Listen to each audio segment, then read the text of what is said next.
நம் தேவனாகிய இயேசு கிறிஸ்துவினால் உங்களுக்கு கிருபையும் சமாதானமும் சந்தோஷமும் உண்டாவதாக.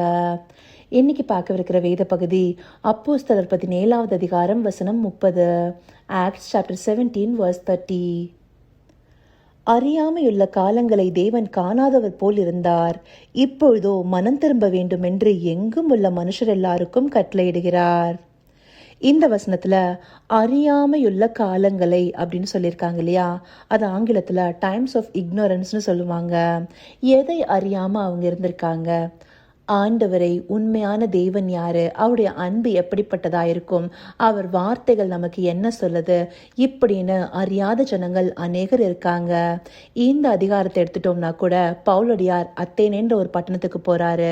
அவர் எல்லாத்துக்கும் ஏதோ சொல்லிட்டு இருக்காருங்கிறத பார்த்து அவரை மார்ஸ் மேடைக்கு ஏற்றி, நீங்க என்னதான் பிரசங்கிக்கிறீங்க, எங்க எல்லாருக்கும் சொல்லுங்கன்னு ஒரு பொழுதுபோக்குக்காக தான் அவர் அங்க கொண்டு போய் நிறுத்துறாங்க.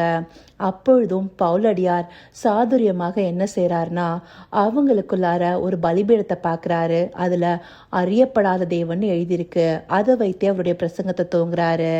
நீங்கள் அறியாமல் ஆராதித்து கொண்டிருக்கிற தேவனை உங்களுக்கு அறிவிக்கிறதுக்காகவே நான் வந்திருக்கேன்னு சொல்லி ஆண்டவராகிய இயேசு கிறிஸ்துவை பற்றின சுவிசேஷத்தை அவங்களுக்கு எல்லாருக்கும் அறிவிக்கிறாரு. அப்படி ஆண்டவரை அவங்க அறிந்து கொள்கிறதற்காக சில வார்த்தைகளை சொல்லி வரும்போது தான் இதையும் சொல்றாரு. அறியாமையுள்ள காலங்களை தேவன் காணாதவர் போல இருந்தார். நாம தேவனை அறிந்து கொள்ளாம, அவருடைய அன்பை ருசிக்காம, அவருடைய வழி என்னதுன்னு தெரியாம, நம்முடைய பாவத்திற்கு ஒரு பரிகாரம் இருக்காரு, நமக்கான ஒரு ரட்சகர் தேவை இருக்கு அப்படிங்கறதெல்லாம் நம்ம தெரியாம இருந்த போது நாம செய்துட்டு இருந்த சில விஷயங்களா ஆண்டவர் காணாதவர் போல விட்டுட்டாரு நம்மள. அப்படி இனியும் நம்ம இருக்கக்கூடாதுங்கன்னு நம்ம எல்லாரையுமே மனம் திரும்புதலுக்காக அழைக்கிறாரு அப்படின்னு சொல்லிதான் இந்த வசனத்துல சொல்லப்பட்டிருக்கு. அங்க மாத்திரம் இல்ல, லூக்கா 24வது அதிகாரம் 47வது வசனத்தை எடுத்துட்டோம்னா, அன்றியும் மனம் திரும்புதலும் பாவ மன்னிப்பும் எருசலேம் தொடங்கி சகல தேசத்தாருக்கும் அவருடைய நாமத்தினாலே பிரசங்கிக்கப்படவும் வேண்டியது. அப்போ இந்த மனம் திரும்புதலுக்காகவே இயேசு கிறிஸ்து வந்திருக்காருன்னு சொல்லிட்டு நமக்கு சுவிசேஷ புஸ்தகங்களும் காண்பிக்குது இல்லையா? அந்தபடி இந்த மனம் திரும்புதல் நமக்கு அவசியமா இருக்கு. இந்த மனம் திரும்புதல்னா என்ன? நம்ம பாவங்களை விட்டு அகன்று தேவனிடத்திற்கு நம்முடைய மனதை செலுத்துவதே இந்த மனம் திரும்புதலுக்கு ஏதுவான வாழ்க்கை. அப்படி பாவத்தை விட்டு இந்த தேவனிடத்தில் நாம சேர்றதற்கு தேவனை அறிந்து கொள்ளணும், தேவனுடைய வார்த்தைகளை அறிந்து கொள்ளணும். ஏன்னா அந்த வார்த்தைகளாகவே தேவன் இருக்காருன்னு சொல்லிட்டு யோவான் 1 அதிகாரம் 1 வசனம் நமக்கு காண்பிக்குது. அப்படி தேவனை அறிந்து கொண்டு நாம மனம் திரும்பணுங்கிறது இப்போ தேவனுடைய முக்கியமான எதிர்பார்ப்பா இருக்கு. அப்படி இந்த ராஜ்யத்தின் சுவிசேஷம் உலகெங்கிலும் பிரசங்கிக்கப்பட்டு எல்லாருமே இந்த மனம் திரும்புதலுக்கு வரணுங்கிறதையும் தேவன் எதிர்பார்க்கிறாரு. ஏன்னா நாம பலவிதமான பாவ இச்சைகளுக்குள்ளார சிக்கொண்டு போய் பாவ நோயில விழுந்து கிடந்தோம். அப்படி நாம இருக்கும் போது தேவ தயவானது நமக்காக நீடிய பொறுமையை காண்பிச்சது. ரோமர் 2வது அதிகாரம் 4வது வசனம் இதை தானே சொல்லுது. தேவ தயவு நீ குணப்படும்படி உன்னை ஏவுகிறது என்று அறியாமல். ஆண்டருடைய அந்த தயவு, நம்ம மேல இருக்கிற அந்த பொறுமை எல்லாத்தையும் நம்ம அசட்டை பண்ணாம நம்ம மனம் திரும்பணுங்கிறதுக்காக தான் அவர் நம்ம இன்னும் நெருக்கி ஏவிட்டு இருக்காரு அப்படிங்கிறத புரிந்து அவரிடத்துல நாம திரும்பணும். ஏன்னா ஆண்டவரை அறிந்து கொண்டோன்னு நினைக்கிற பிள்ளைகளும் சில நேரங்கள்ல அவருடைய வார்த்தைகளை முழுவதுமாய் அறிந்து கொள்ளாம எப்படி இருக்காங்க? இந்த உலகத்தின் பாவத்திற்கு திரும்ப போறாங்க. ஏன்னா அவங்க அந்த வார்த்தைகள் படி கீழ்ப்படிந்து நடக்கிறவர்களா இல்ல. எனக்கும் தேவனை தெரியும், அவர் தான் என்னுடைய பாவத்தின் பரிகாரி, நானும் அவரை விசுவாசிக்கிறேன்ற ஒரு வாய் வார்த்தையா தான் அவங்க அதை சொல்லிட்டு இருக்காங்களே ஒழிய உண்மையான கீழ்ப்படிதலுக்கு ஏதுவான வாழ்க்கைக்குள்ளார வராம இருக்காங்க.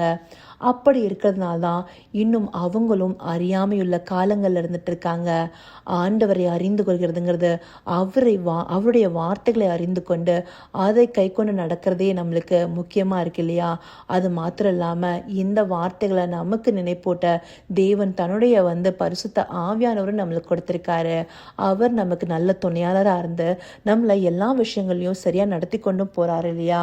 ஏன்னா நாம அவருடைய ரட்சிப்பு சரியான பாதையில் இருக்காத போது எந்தப்படியான குணங்களோடு இருந்தோம்னு சொல்லிட்டு வேதத்தில் பல வசனங்கள் நம்மளுக்கு காண்பிக்குது. அதுல முக்கியமா தீத்து 3வது அதிகாரம் 3வது வசனம் எடுத்துட்டோம்னா, முற்காலத்திலே நாமும் புத்தியினரும் கீழ்ப்படியாதவர்களும் வழி தப்பி நடக்கிறவர்களும் பழவித இச்சைகளுக்கும் இன்பங்களுக்கும் அடிமைப்பட்டவர்களும் துர்குணத்தோடும் பொறாமையோடும் ஜீவனம் பண்ணுகிறவர்களும் பகைக்கப்படத்தக்கவர்களும் ஒருவரையொருவர் பகைக்கிறவர்களுமாயிருந்தோம். இந்த குணங்கள் எல்லாம் இருந்து நம்ம முற்றிலுமா வெளியே வந்திருக்கோமேன்னு கேட்டால் நிச்சயமாக இல்லை. நம்ம கொஞ்சம் கொஞ்சமாக நம்முடைய உள்ளார்ந்த மனிதனை புதுப்பிச்சுட்டு இருக்கோம். எப்படி?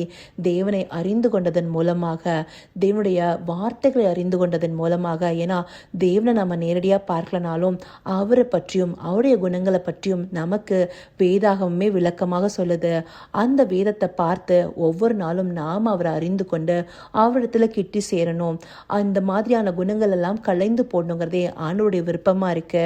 அப்போ ஆண்டவரை அறியாத பிள்ளைகள் மாத்திரம் இல்ல, ஆண்டவரை அறிந்து கொண்டும் அவருடைய வார்த்தைகளை அறியாமல் இருக்கிற பிள்ளைகளும் அறியாமையுள்ள காலங்கள்ல தான் இருந்திருக்காங்க. அப்படி இருந்தவங்களை தேவன் காணாதவர் போல விட்டுட்டாரு. ஆனா தேவனை அறிந்து கொண்டு அவருடைய வார்த்தை எப்ப நமக்கு இடைப்பட ஆரம்பிச்சதோ அப்ப மனம் திரும்புதலுக்கு ஏதுவான வாழ்க்கைய நாம வாழணுங்கிறத ஆண்டவர் நம்ம இடத்துல இருந்து அதிகமா எதிர்பார்க்கிறாரு. இதை நாம அறிந்து கொண்டு அவருக்கு நம்மளை ஒப்பு கொடுத்த வாழ்க்கைக்கு முற்படணுங்கிறதே ஆண்டவர் விரும்புகிறாரு. அதற்காக அவரை நோக்கி பார்ப்போமா? கர்த்தாவே, தேவாதி தேவனே, உமக்கே இந்த வேளையில் நன்றி செலுத்துகிறோம் ராஜா. அறியாமையுள்ள காலங்களை தேவன் காணாதவர் போல விட்டுட்டீங்க தகப்பனே. ஆனால் உம்மை அறிந்து கொண்டும் உம்முடைய வார்த்தைகளின் சாராம்சத்தை உணர்ந்து கொண்டும் நாங்கள் எங்களுடைய பழைய பாவங்களுக்கு திரும்பாதபடி தேவரீர் எங்களை காத்தரலுங்க தகப்பனே. உம்முடைய பரிசுத்த ஆவியானவருக்கு நாங்கள் எங்களை ஒப்பு கொடுக்கிற வாழ்க்கைய எங்களுக்கு கற்றுக் கொடுங்க தகப்பனே. அப்பா, எங்களுடைய சுய விருப்பம் நீராக உம்முடைய வார்த்தையாக இருக்கணும் தகப்பனே. ராஜா, ஆண்டவரே, உம்முடைய துணையாளர் கொண்டு எங்களை நடத்தி வருகிறீங்க.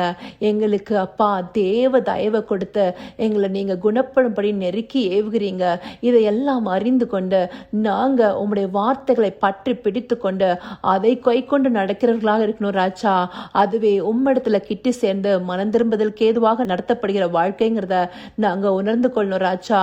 அப்படியாய் நீங்க எங்களை நடத்த போயிற தயவிற்காய் நன்றி. சகலவித துதி மகிமை கனம் யாவும் ஒருவருக்கே செலுத்தி இயேசு கிறிஸ்துவின் மூலமாய் வேண்டிக் கொள்கிறேன் பிதாவே. ஆமென், ஆமென்.